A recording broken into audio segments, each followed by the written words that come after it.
Okay, so my background is I was born.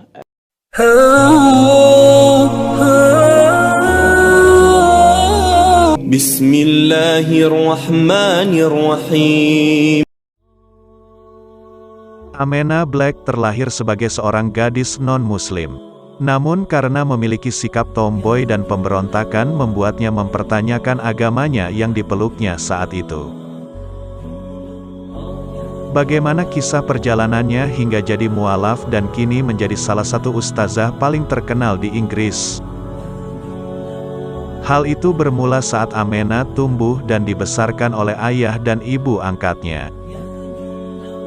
Ayah angkat ia berprofesi sebagai seorang profesor, dan ibunya adalah penyair serta seorang seniman.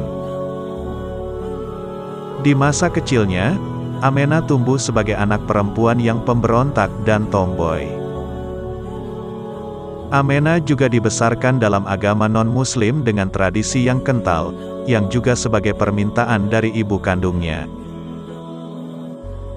Amena kecil rutin mengikuti sekolah minggu untuk ibadah. Di salah satu keseruan ibadah minggunya, Amena begitu menyukai kisah para nabi dalam kitabnya. Namun, Amena kerap mempertanyakan agama yang dipelajarinya itu sedari belia. Terlebih di usia remaja saat 15 tahun, Amena bertanya akan keaslian dari kitab suci di agama yang dipeluknya. Namun, ia tak pernah dapat jawaban pasti sehingga membuatnya mulai ragu. Diperparah lagi dengan adanya kontradiksi di kitab tersebut. Saya bertanya, bagaimana bisa percaya pada Tuhan di kitab? Pendeta jawab, cukup percaya dari hatimu. Saya tanya lagi, apa buktinya? Jika kitab ini tak bisa membuktikan apakah benar firman ini berasal dari Tuhan dan ada kontradiksi, maka saya pikir saya tak bisa ikuti agama itu. Tuturnya beranjak remaja, sikap pemberontak Amena makin menjadi. Di usia 16 tahun, Amena kabur dari rumah dan tinggal di flat kecil. Selain gemar pergi di klub malam, Amena kerap bergaul dengan orang-orang bermasalah. Suatu ketika, Amena dipukuli sampai babak belur. Uang dan mobilnya dirampas oleh kawanan musuhnya. Ia pun takut tinggal sendiri. Maka, teman Amena yang sering bertemu di klub malam, mengajaknya tinggal di rumah. Temannya ini seorang muslimah, dan di rumah temannya hanya ada satu buku. Karena merasa bosan, ia pun ingin membacanya. Tapi, temannya meminta Amena untuk mandi dan cuci tangan dulu sebelum memegang buku itu. Amena mendapati kisah para nabi yang ia sukai di buku itu. Merasa penasaran, ia bertanya pada temannya tentang buku itu. Buku itu adalah Al-Quran dalam terjemahan bahasa Inggris. Ia pun tak berhenti membaca dan banyak bertanya. Sang teman lalu perkenalkan ia dengan pria yang juga tetangganya dan meneruskan pertanyaan Amena pada seorang syekh. Setelah itu, pria tersebut kembali pada Amena dengan membawa jawaban sembari menunjukkan ayat-ayat yang relevan dengan pertanyaan Amena. Termasuk beberapa ayat yang kebenarannya terbukti secara ilmiah. Pria ini juga menunjukkan sebuah film berdurasi 2-3 jam. Filmnya memiliki arti pesan. Di akhir film, ada sosok Bilal yang mengumandangkan azan. Hal ini membuat Amena terpukau. Rasanya seperti seluruh tubuhku tenggelam dalam perasaan hangat dan lembut, benar-benar menyelimuti. Saya mendapati manisnya iman, dan saya menoleh ke teman saya mau masuk Islam dan melakukannya sekarang, imbuhnya.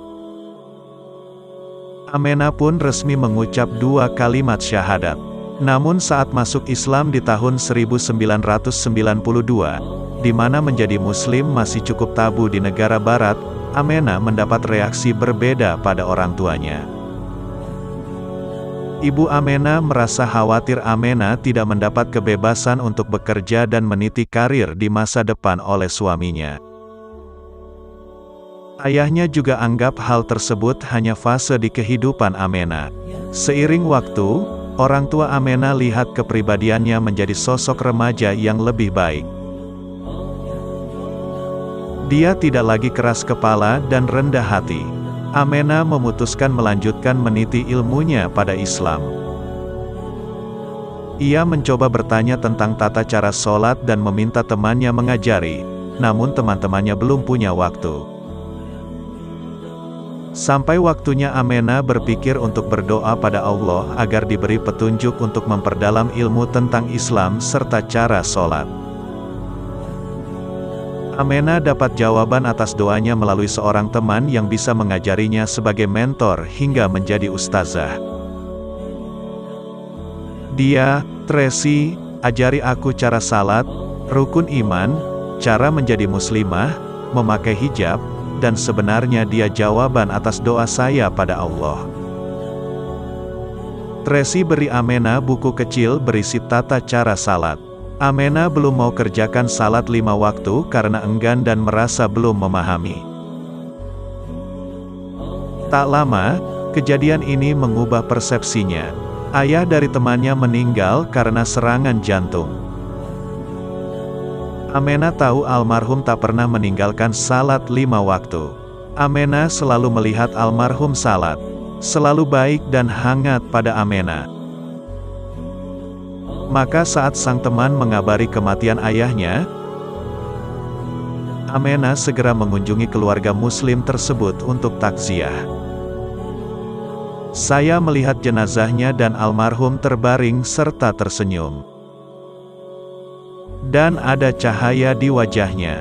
Lalu Allah mengingatkanku bahwa akhi ini selalu salat sepanjang hidupnya. Maka saya hubungkan senyumnya adalah hasil dari salatnya.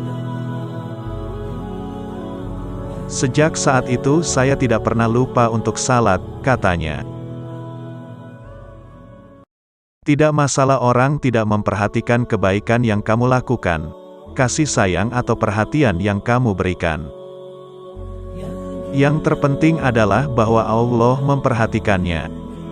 Jangan pernah lupakan itu. Hidup akan terasa lebih baik ketika kamu bisa membantu orang lain menggapai impiannya dan kamu tidak mengharapkan imbalan apapun.